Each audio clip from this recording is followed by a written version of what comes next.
¿Qué tal? Buen día, ¿cómo se encuentran todos ustedes? Espero que muy bien. Bueno, pues en esta ocasión pues vamos a ver la clase número 5. Anteriormente pues hemos estado hablando de los elementos de existencia del acto jurídico. En este caso pues como estamos hablando de obligaciones, la materia es obligaciones. Pues un acto jurídico que da origen o da nacimiento a obligaciones, pues son los contratos, que son las fuentes principales de las obligaciones. Entonces hemos estado viendo lo relativo a la obligación, los contratos, que es como pues la fuente principal de las obligaciones, diferencia entre contrato y convenio, tipos de contrato, atendiendo a su materia civil, laboral, administrativa, mercantil. eh, Cómo pueden clasificarse preparatorios, unilaterales, bilaterales, eh, sinalagmáticos, onerosos y gratuitos. Todo ese tipo de clasificación de los contratos. Y ahora pues nos toca ver sus elementos de validez, que ya los vimos en la clase, me parece que fue la clase número 3. Y en la clase número 4 estuvimos viendo los elementos de validez del contrato. Y vimos ahí algunos vicios del consentimiento, estuvimos viendo lo de la lesión, el error, dolo, mala fe, todas esas cuestiones que tiene que tener un objeto y un fin lícito. Y pues ahora nos toca ver lo relativo en esta clase a la capacidad, que cuando un contrato pues no se celebra por alguien que no tiene la capacidad suficiente, pues puede ser objeto de nulidad relativa. Bueno, y previo al inicio de la clase, pues vamos a hacer una pequeña oración para poner este tiempo en las manos de Dios y que Él nos permita, pues, adquirir pues todo este conocimiento que se va a impartir. Y pues nada, vamos a orar. Padre, en el nombre de Cristo Jesús, en este día venimos ante ti, te damos gracias porque tú nos permites estar aquí de nueva cuenta, para escuchar yo para dar una clase más de esta materia de obligaciones y para que los alumnos puedan escuchar esta clase. Te pido que tú permitas que ellos puedan grabar en su memoria todo lo que se va a impartir en la clase y que esto les sirva para la preparación en su carrera. Ponemos este tiempo en tus manos y te pedimos que tú nos bendigas y que nos permita seguir adelante, Padre, para llegar a la conclusión de esta materia y para mis alumnos que puedan concluir exitosamente su carrera. En el nombre de Cristo Jesús, te damos gracias y te pedimos todo esto. Amén. Bueno, ya que hemos una vez puesto lo anterior, pues vamos a dar entrada de lleno a lo relativo al tema que se va a ver en esta clase. Bueno, les voy a compartir mi pantalla para que ustedes me vayan siguiendo en las diapositivas que les voy a compartir. Vamos a ver, capacidad. Bueno, ¿qué entienden ustedes por capacidad? Capacidad tendrá algo que ver con... ¿Qué se entiende por capacidad?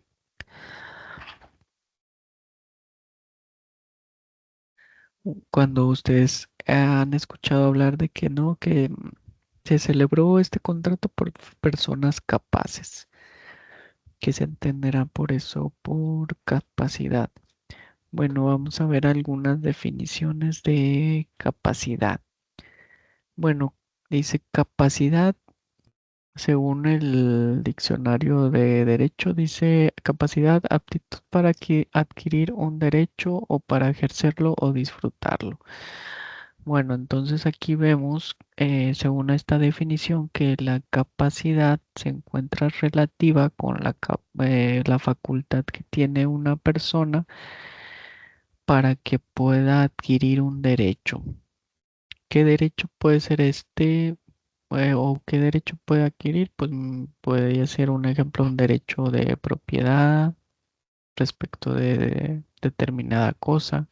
Puede ser una cosa mueble o una cosa inmueble. Este,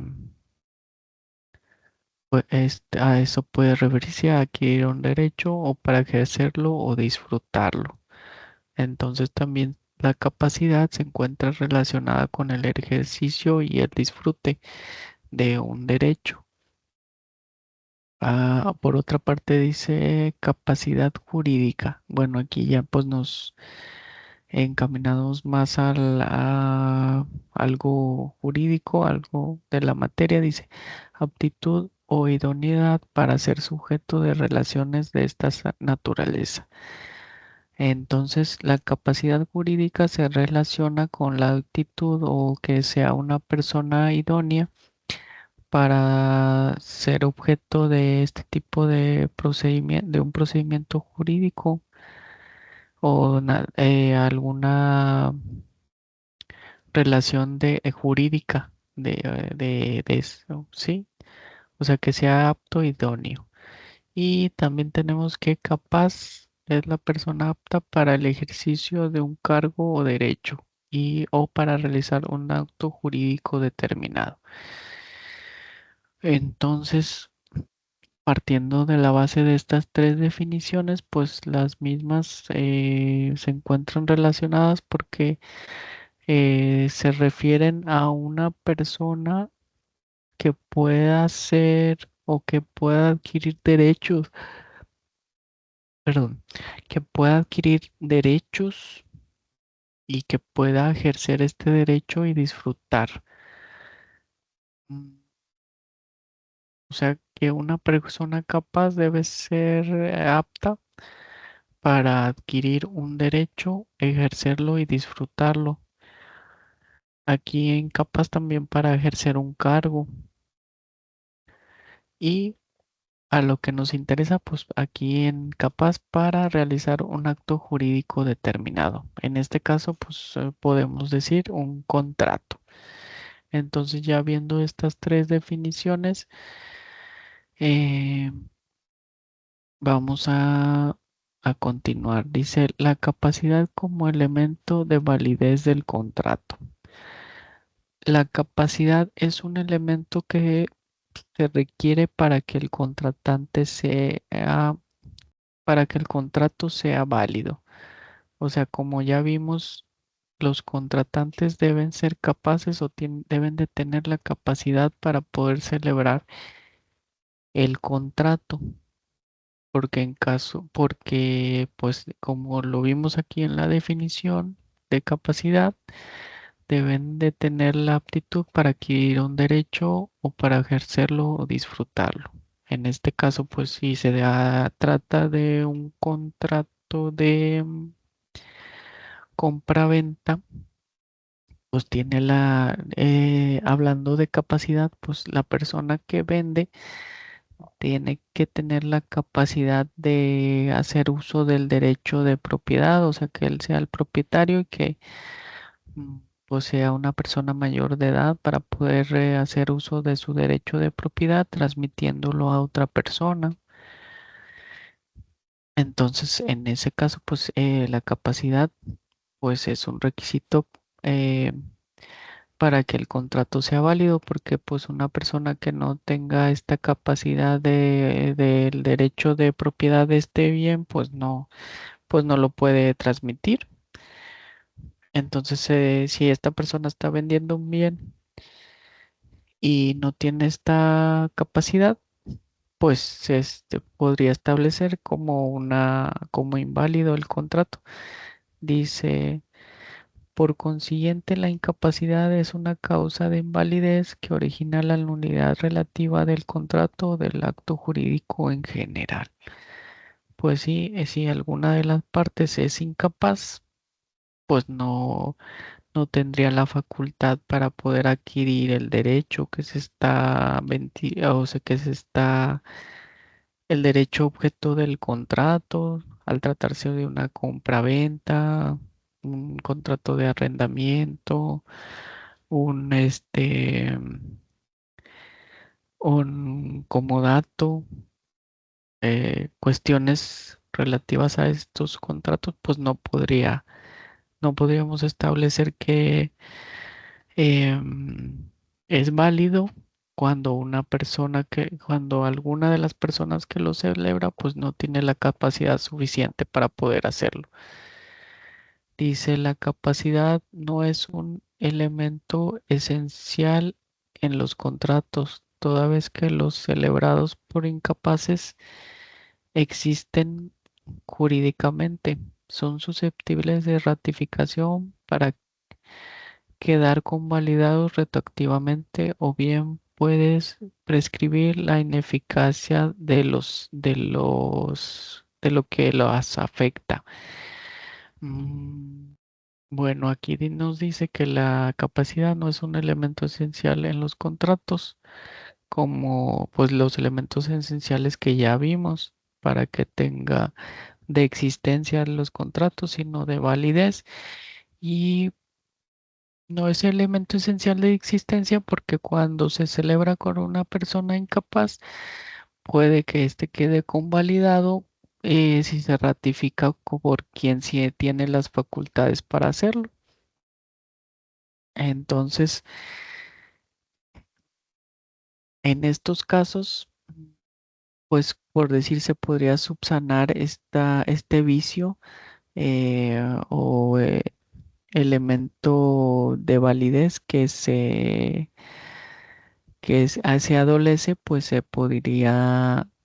podríamos decirlo así, subsanar cuando pues si se celebra por una persona menor de edad que no tiene la capacidad, si luego pues se convalida y se ratifica por la persona o quien es representante de esta persona, quien tiene las facultades suficientes para representarlo, entonces pues ahí podemos decir que este acto queda convalidado o también que se prescriba de, según lo establecido por la ley, el motivo de de la ineficacia. En esos casos, pues, queda convalidado el contrato al ratificarse o prescribir l- la ineficacia que lo llegará a afectar y por eso se puede decir que no es un elemento de existencia, sino de validez y que genera una nulidad relativa. Ahora vamos a ver la capacidad total o parcial. Tiene capacidad total de ejercicio los mayores de edad en pleno uso de sus facultades mentales. O sea, las personas mayores de edad que tengan pleno uso de sus facultades mentales, pues tienen esta capacidad total de ejercicio, porque conforme a la ley, pues se encuentran previstas válgame, de la capacidad suficiente para celebrar actos. eh, Como por decir, si uno es mayor de edad, pues tiene la capacidad mientras tanto tenga la credencial para votar, pues ya tiene la capacidad para emitir un voto, tiene la capacidad de adquirir una propiedad, un automóvil, bueno, pues sí, adquirir un automóvil. ocupar determinados cargos, eh, capacidad para trabajar, capacidad de uso, de goce. Entonces, en este caso, cuando es una persona mayor de edad que tiene pleno uso de sus facultades mentales, estas personas tienen una capacidad total. Pero ¿qué pasa con la capacidad parcial? Dice, tienen capacidad parcial de ejercicio los menores emancipados que pueden hacer valer sus derechos personales y sus derechos reales sobre bienes muebles. Aquí nos pone como ejemplo de una capacidad parcial de ejercicio los menores emancipados. Bueno, un menor que se emancipa, pues que ya no está con sus padres, que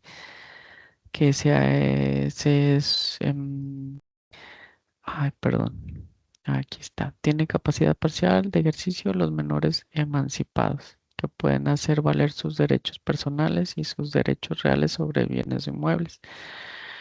O sea, él ya puede, aun y cuando es menor de edad, pues puede tener acceso o hacer valer ciertos derechos personales o derechos reales sobre bienes muebles.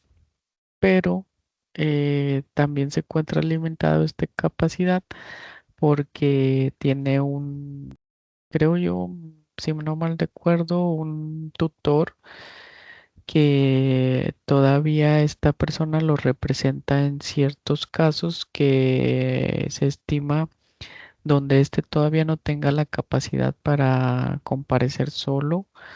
Entonces se designa a esta persona, me parece que es un tutor. Entonces, por eso aquí podemos hablar de que un menor emancipado tiene una capacidad parcial, porque si bien puede hacer valer sus derechos personales y sus derechos reales sobre muebles, esta capacidad no es ilimitada, sino que se encuentra restringida a en ciertos supuestos.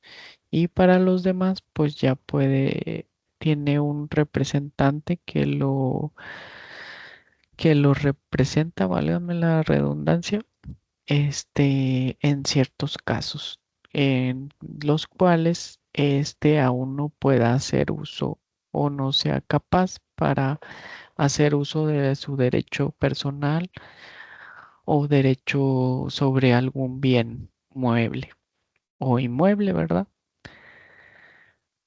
Eh,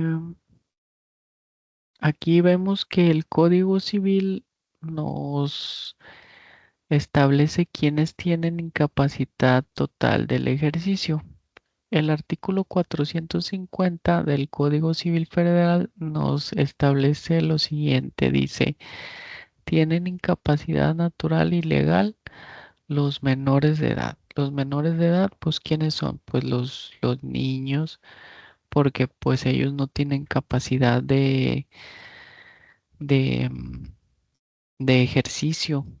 Pueden tener algunas capacidades de goce, ¿verdad?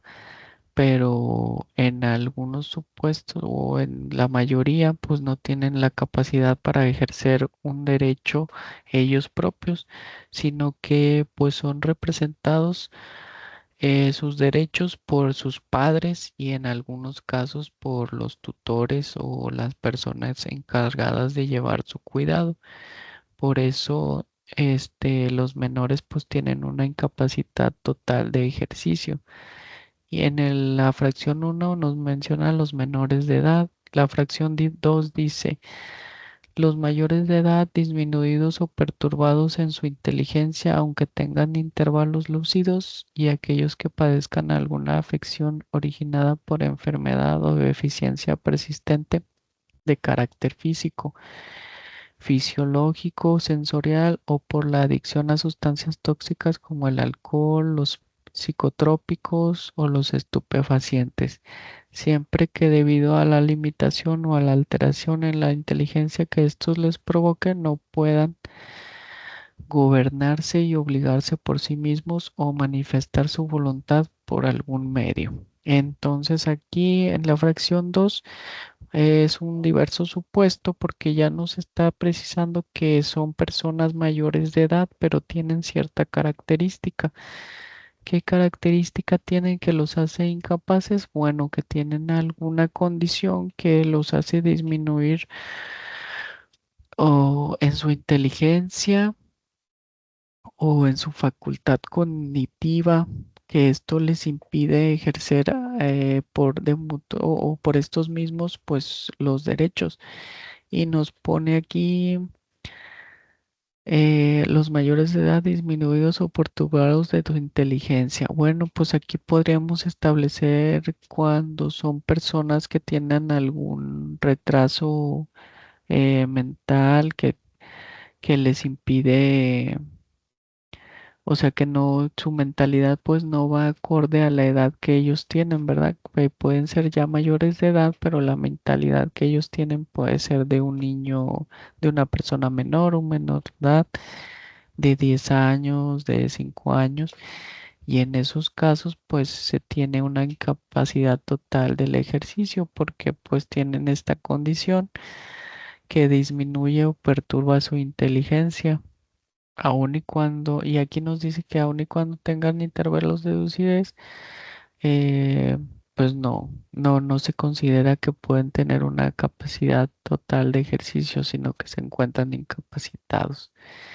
Y aquí otro supuesto nos dice, hay cuando aquellas personas que padezcan alguna afección originada por enfermedad o deficiencia persistente de carácter físico. Alguna enfermedad pues puede ser, podríamos decir, una persona que se encuentra en coma, pues no tiene pues no está consciente y por lo tanto pues no puede hacer uso de sus derechos. Podríamos decir que tú no tiene capacidad de goce ni de ejercicio porque pues se encuentra en un letargo esta persona y no se sabe cuándo va a despertar. Se encuentra, o sea, es una condición o una cuestión que es incierta, pero pues aun y cuando esta persona pues se encuentra ahí, pues debe, como no tiene aquí vemos que pues es disminuido en o sea, pues no está consciente, ¿verdad? Entonces ahí tendría una incapacidad total del ejercicio y por lo tanto sería necesario que fuera representada por determinada persona.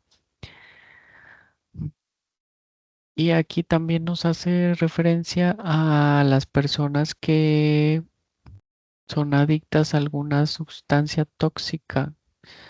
Eh, Nos refiere aquí al alcohol. Bueno, por lo regular, pues estas personas que son alcohólicas, pues ya no, su lucidez o voluntad, pues ya no es como si fuera una persona normal, sino que ya se encuentra supeditada al consumo de este tipo de sustancias, el alcohol, sustancias psicotrópicas, estupefacientes y en algunos casos, bueno, como vemos pues en los anuncios que pasan en la tele, pues el consumo de este tipo de sustancias afectan muchas veces en la inteligencia, en la lucidez mental que tiene una persona y ya los convierten en una persona incapaz de ejercer por sí mismo los derechos.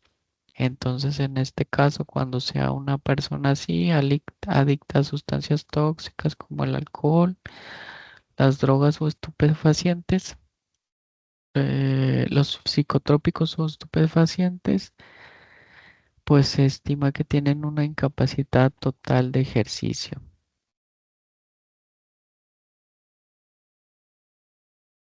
Y aquí dice, bueno, sí, como que aquí nos especifica que deben de tener esta característica, dice, siempre que debido a la limitación o a la alteración en la inteligencia que estos les provoca, no puedan gobernarse y obligarse por sí mismos.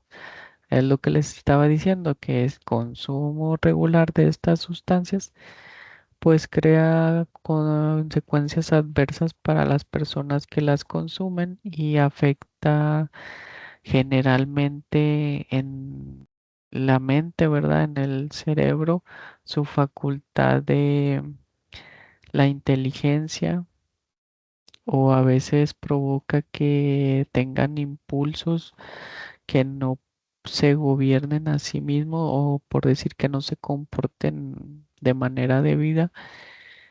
En estos casos, pues se puede establecer, según lo dispuesto aquí por el Código Civil Federal, que tienen una incapacidad total de ejercicio. Dice la incapacidad parcial o total o del ejercicio como elemento de invalidez de los contratos no impide que el acto jurídico exista y solo afecta la validez del mismo. Entonces, como estamos viendo, la capacidad total o parcial, la incapacidad parcial o total, pues no afecta al grado eh, el ejercicio como elemento de invalidez no impide que el acto jurídico exista, solo afecta la validez del mismo. Porque como ya vimos acá ah, en esta diapositiva, ya vimos que el acto es susceptible de ratificar para quedar convalidado retroactivamente o bien puede prescribir la ineficacia que los afecta. Entonces, por eso se considera que la incapacidad total o parcial pues no impide la existencia del acto jurídico, sino que solo afecta la validez del mismo.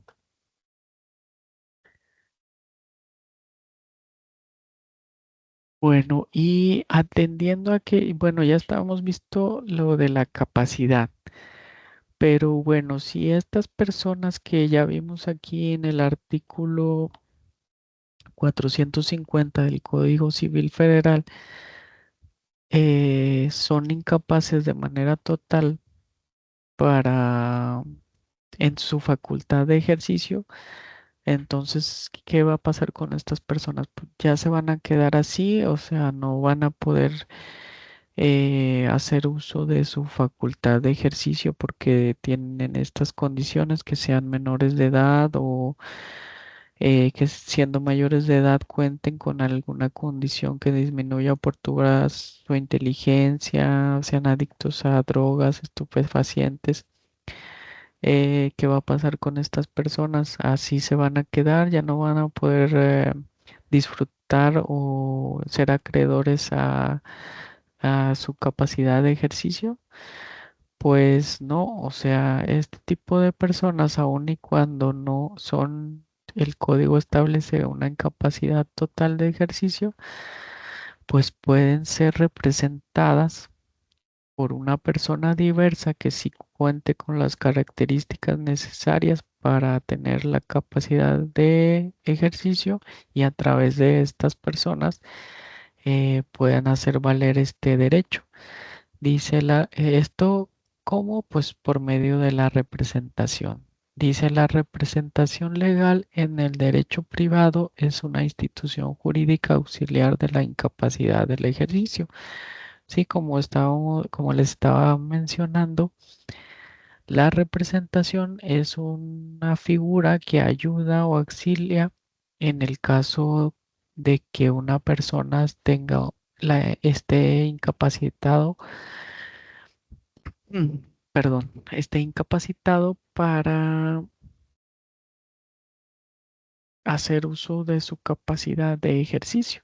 Dice, toda incapacidad de ejercicio origina la necesidad de una representación legal, porque si se admite la capacidad de goce, pero se niega la de ejercicio y no se busca un medio legal para que se ejerciten los derechos que el titular no puede hacer valer directamente, se negaría prácticamente también la capacidad de goce. Pues sí, o sea, si existe una persona que tiene una incapacidad legal de ejercicio, eh, tiene que existir un representante de esta persona para que pueda así junto, para que pueda tener junto con la capacidad de ejercicio, eh, también la capacidad de goce, o sea, de goce, sí, y así, perdón, ahí está, porque pues no, si se le niega una, pues evidentemente pues se le va a negar la otra, porque pues si no tiene la capacidad de ejercicio, pues mucho menos va a tener también la capacidad de goce. Entonces, para estos casos, en estos casos, pues existe la representación, porque existe una necesidad de que cuando hay una persona incapaz, existe la necesidad de que esta persona sea representada por alguien que sí pueda hacer valer la capacidad de ejercicio en representación de determinada persona. Ahora vamos a ver las diferentes formas de representación que conforme a nuestra legislación existen. Y existe la legal, la voluntaria y la oficiosa. Vamos a ver la primera, la legal. Existe representación legal cuando por virtud de una norma jurídica alguien puede actuar en nombre y por cuenta de otro, reconociéndose validez de los actos que realiza para afectar a la persona y al patrimonio del representado. Vamos a ver, dice la representación legal. Dice, existe representación legal cuando por virtud de una norma jurídica alguien puede actuar en nombre y por cuenta de otro. O sea, la representación legal es en base a una norma que se encuentra contenida en alguna ley que faculta a a otra persona para que represente a un tercero y que éste actúe en nombre y por cuenta de otro, reconociéndose validez de los actos que realiza para afectar a su representado y al patrimonio de la persona que lo representa. Entonces aquí tenemos casos de representación legal. Representación de los incapaces. Pues aquí podemos poner el ejemplo de lo que estábamos viendo en quienes tienen incapacidad total de ejercicio, como vimos en la fracción uno del artículo 450 del Código Civil Federal, no se mencionan los menores de edad. Perdón. Y aquí viene representación de los incapaces. Nos refiere la patria potestad, pues eso regularmente se da en los padres con los hijos, ¿verdad? Cuando son cuestiones que los padres tienen que representar a los hijos, ahí entra lo relativo a la patria potestad, que ellos son los representantes legales, según lo establecido en la ley, en el Código Civil, me parece, quien ejercen la patria potestad sobre sus hijos y quienes pueden, o sea, los padres, quienes ejercen la patria potestad sobre sus hijos y quienes los pueden representar en diferentes actos, como cuando pues se pretende hacer la venta de un bien que le pertenece a los menores, pues ellos pueden representar los en ese acto o cuando se va a hacer una venta en favor de los menores, pues también los padres los representan. Y aquí tenemos otra figura que dice los tutores.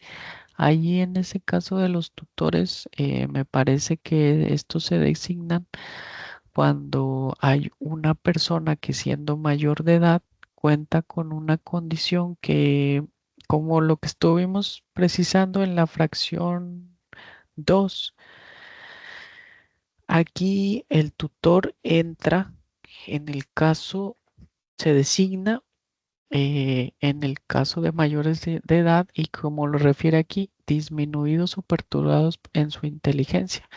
Gente que presenta algún retraso o que pues ya es mayor de edad, mucho mayor de edad, pero ya no está lúcida, que tiene alguna laguna mental, alguna enfermedad, condición, podría ser como, por decir, el Alzheimer. Ya ven que hay personas que ya mayores de edad, que les da este tipo de enfermedad y tienen momentos de lucidez, pero en otros momentos pues no recuerdan quién son o se encuentran, su mente regresa a tiempos pasados y se sitúan en en una época distinta a la que nos encontramos. Entonces, ahí en ese caso, cuando son este tipo de personas, pues se designa un tutor para que represente a estas personas en determinados actos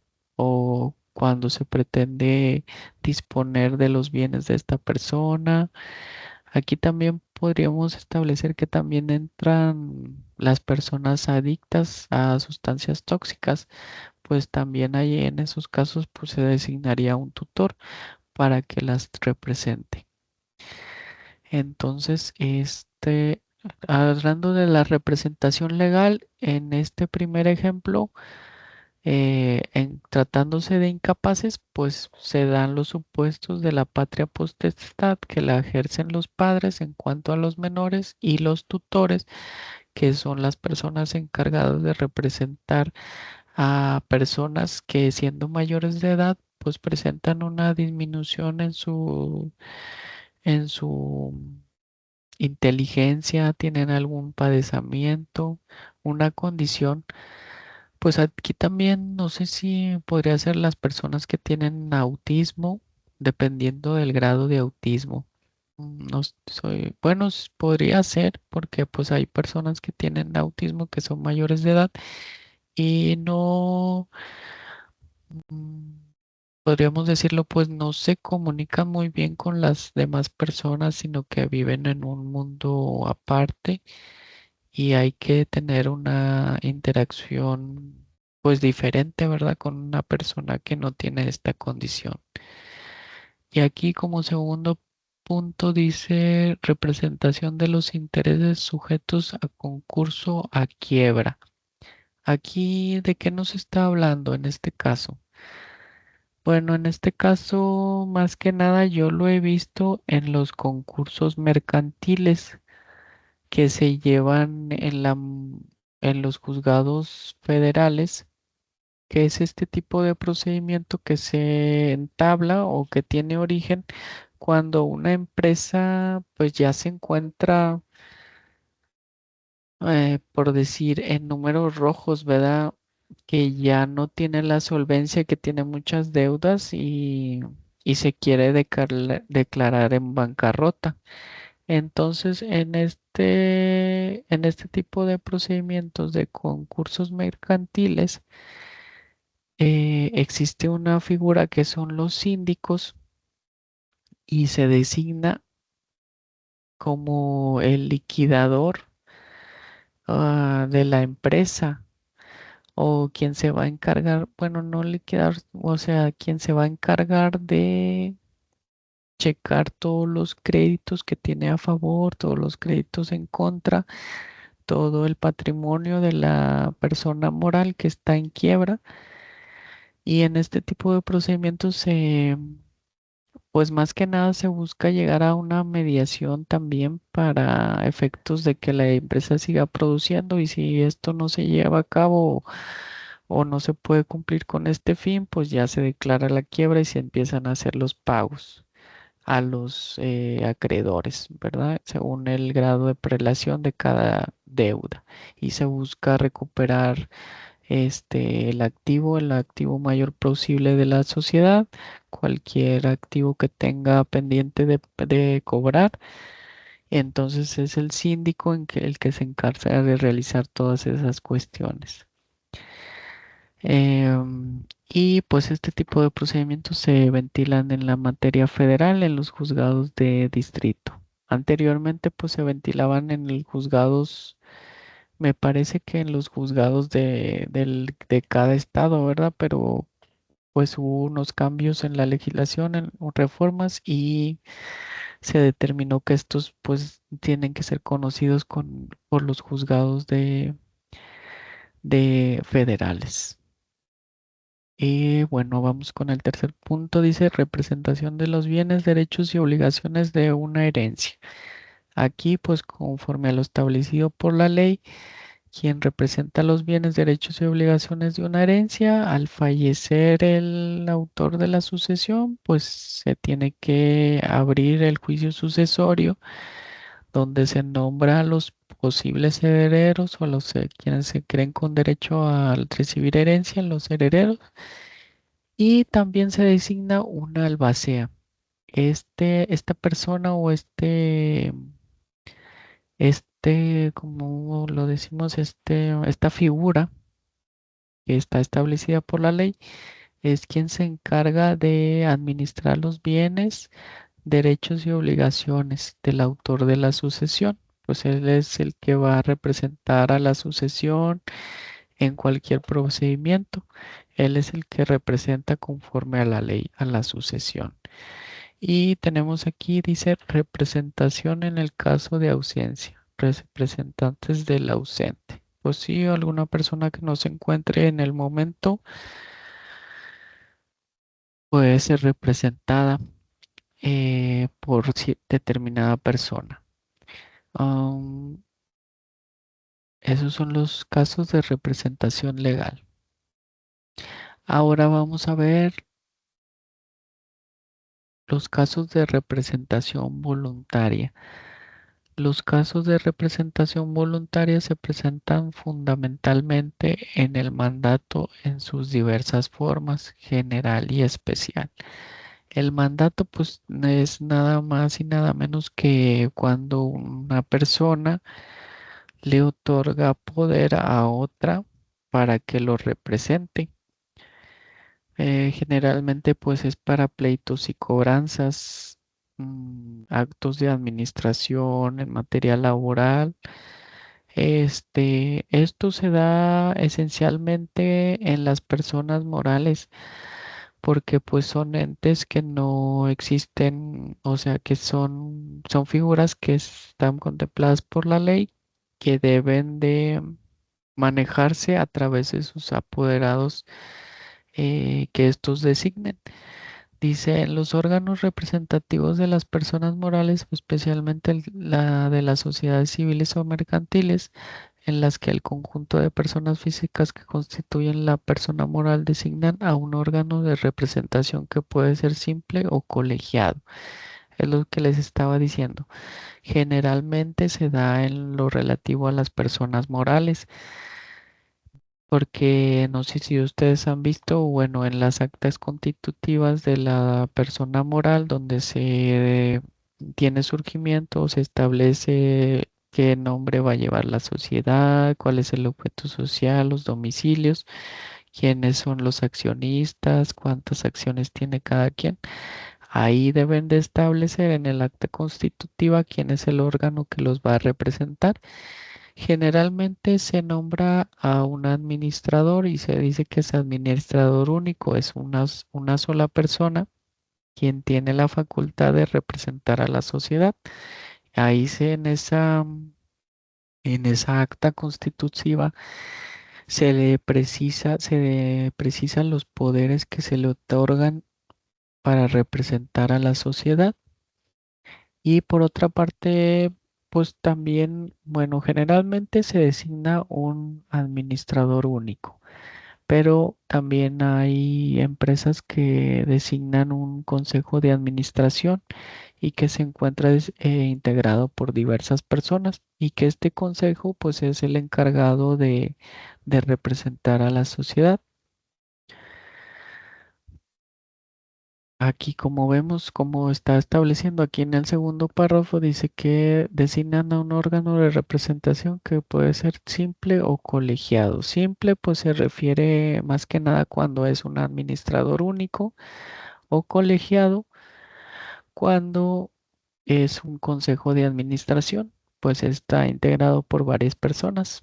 Muchas de las veces también el administrador único pues otorga un poder a una tercera persona para que represente a la sociedad. Entonces pues ahí ya no se hace por el administrador único, sino por el apoderado legal, debiendo tener el administrador único el poder o la facultad de delegar los poderes. Entonces, usualmente la representación voluntaria la vemos configurada en las personas morales. Pues sí, pero usualmente, pero también, pues en la práctica suele llevarse a cabo también en las personas físicas. Más que nada yo lo he visto cuando ya son personas mayores que tienen problemas para moverse o trasladarse de un lugar al otro, que pues no tienen problemas en sus facultades cognitivas o inteligencia, pero eligen designar o nombrar algún apoderado para que éste actúe eh, respecto de estos en determinado acto. Puede ser un apoderado para pleitos y cobranzas y él puede comparecer a representarlo en determinado procedimiento o también puede comparecer a un hablar juicio respecto de un tercero. Dice la representación general y especial son dos tipos de poderes notariales que permiten a una persona poderdante designar a otro apoderado para actuar en su nombre o en determinados actos jurídicos. Y bueno, como precisamos al inicio en esta diapositiva, en el primer párrafo, establece que la representación voluntaria se divide en general y especial. Y aquí vemos que la representación general y especial son dos tipos de poderes notariales que permiten a una persona designar a otra para actuar en nombre en determinados actos jurídicos. Dice, la representación general otorga amplias facultades al apoderado para actuar en nombre del poder dante en cualquier asunto, mientras que la representación especial limita el poder a asuntos específicos. Bueno, aquí vemos la diferencia entre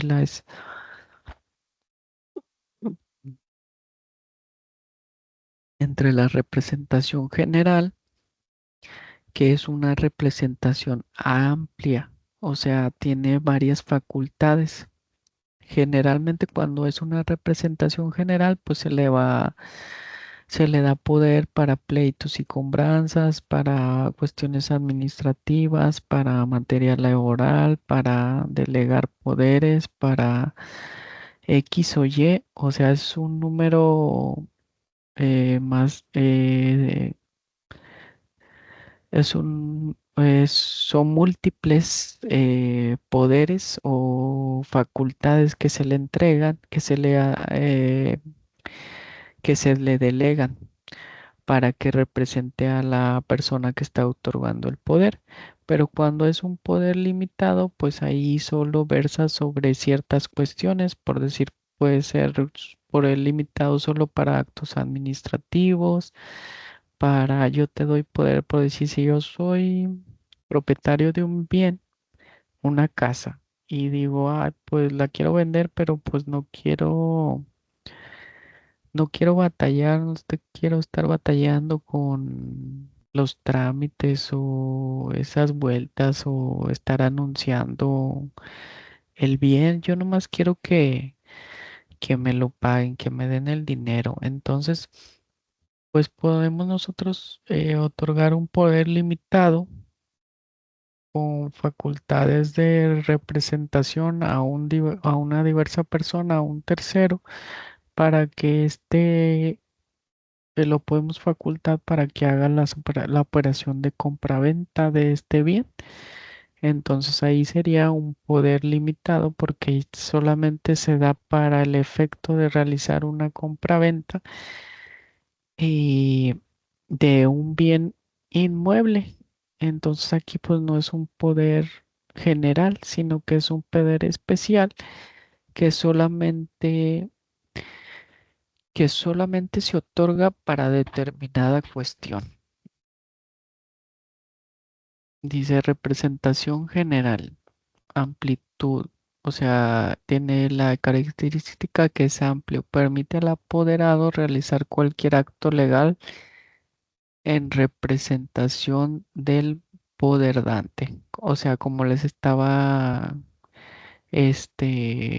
precisando anteriormente, cuando es un poder general, pues se le dan varias facultades.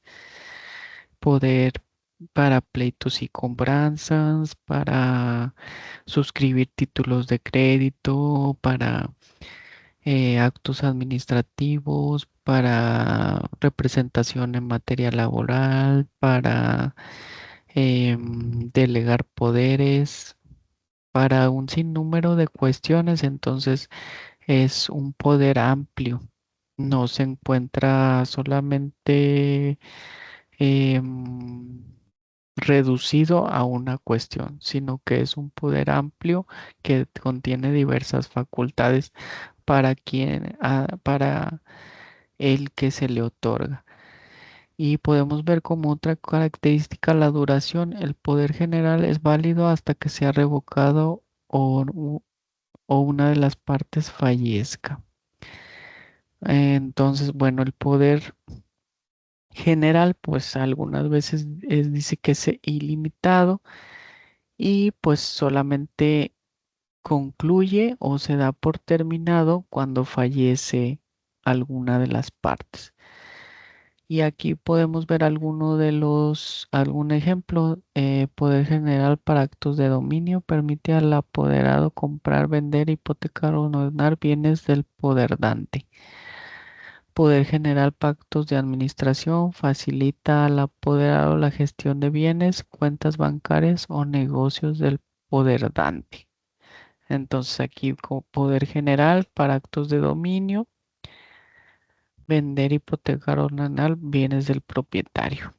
O sea, bienes, no nada más un bien, no, sino que los bienes que él tenga, pues le permite vender, hipotecar, donar bienes de quien le otorga este poder. Dice el Código Civil Federal, el artículo, bueno, aquí vamos a ver los dispositivos legales donde podemos ver lo de la representación y de el mandato o poder que se puede otorgar. Dice el artículo 2553, el mandato puede ser general o especial. Pues lo de lo que estamos precisando hace un momento, el general y el especial. Son generales los contenidos en los tres primeros párrafos del artículo 2554. Cualquier otro mandato tendrá el carácter de especial. Y aquí vamos a ver cuáles son los mandatos especiales em, que nos especifica el Código Civil Federal, artículo 2554. En todos los poderes generales para pleitos y cobranzas bastará que se diga que se otorga con todas las facultades generales y las especiales que requieran cláusula especial conforme a la ley, para que se entiendan conferidos sin limitación alguna. Y luego dicen los poderes generales para administrar bienes, bastará expresar que se dan con ese carácter para que el apoderado tenga toda clase de facultades administrativas. En los poderes generales para ejercer actos de dominio, bastará que se den con ese carácter para que el apoderado tenga todas las facultades de dueño, tanto en lo relativo a los bienes como para hacer toda clase de gestiones a fin de defenderlos.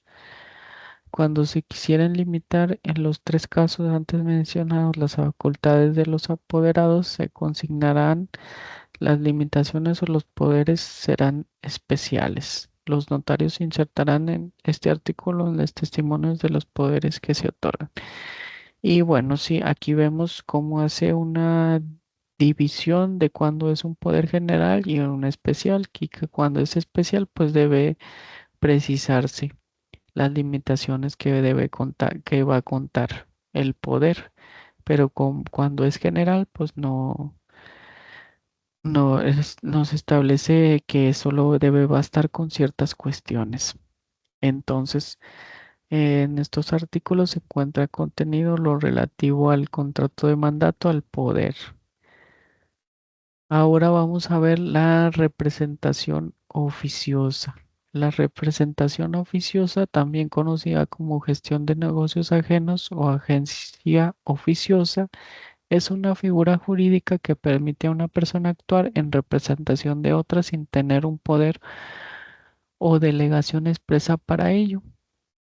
Esta representación se justifica cuando el titular de los derechos se encuentra en una situación de ausencia, incapacidad o imposibilidad de actuar por sí mismo y otro individuo toma la iniciativa de actuar en su nombre para evitar un perjuicio o obtener un beneficio. Bueno, en este caso de la representación oficiosa, pues no se otorga un poder en sí, sino que es cuando un individuo de iniciativa propia actúa en nombre de otro para evitarle un perjuicio o obtener un beneficio.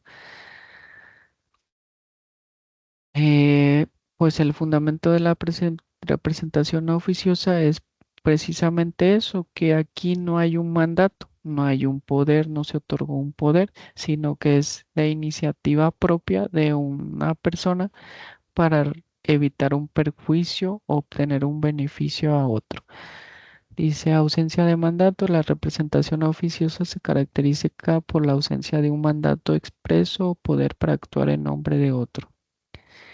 Interés del beneficiario. La actuación del agente oficioso debe estar motivada por el interés del beneficiario, es decir, perdón, debe buscar su beneficio o evitar un daño. Actuación proactiva. El agente oficioso no puede esperar que el beneficiario le solicite la gestión, sino que debe tomar la iniciativa por sí mismo. Posibilidad de ratificación. El agente oficioso puede obtener la ratificación de su actuación por parte del beneficiario, lo que convalida la gestión y crea una situación similar a la de un mandato. Bueno, y aquí, pues el actuar de quien hace las gestiones pues es sin poder otorgado, sino de mutuo propio, pero dice que puede ser, estas gestiones se pueden ratificar por el interesado y entonces pues ya se convertiría en un contrato de mandato. Y aquí vemos lo relativo a la gestión de negocios que se encuentra contemplada en el artículo 1896 del Código Civil Federal. Dice el que sin mandato y sin estar obligado a ello se encarga de un asunto de otro, debe obrar conforme a los intereses del dueño del negocio. Entonces, en este caso, la gestión de negocios pues se encuentra contemplada en el Código Civil Federal, en el artículo 1896.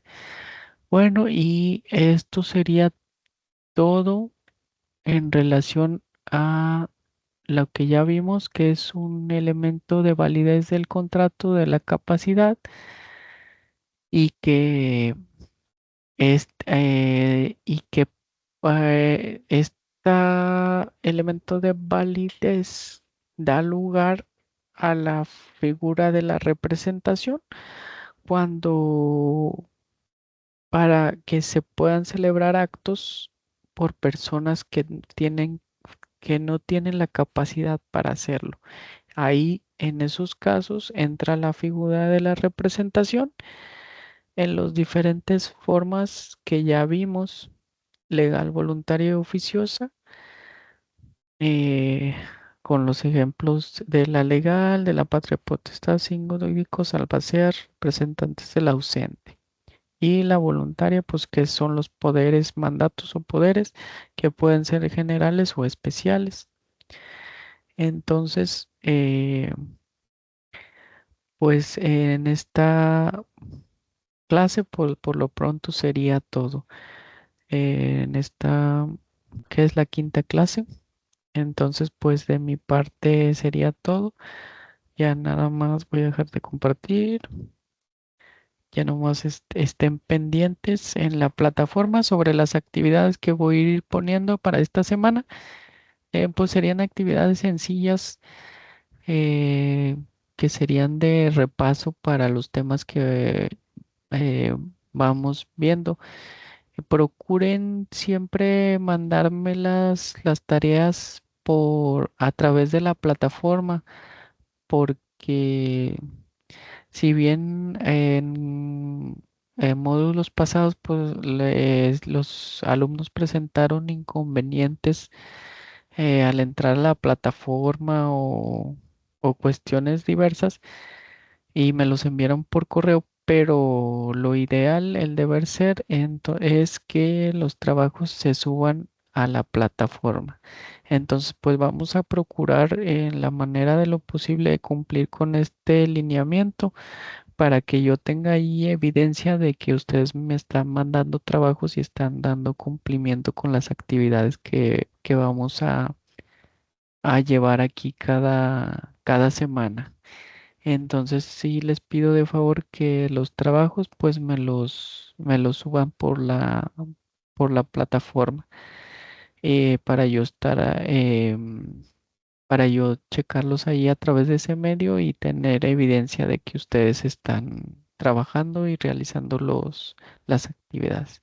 Bueno, entonces por lo pronto pues sería todo por esta clase y primeramente Dios, aquí nos vemos en la siguiente clase. Hasta luego.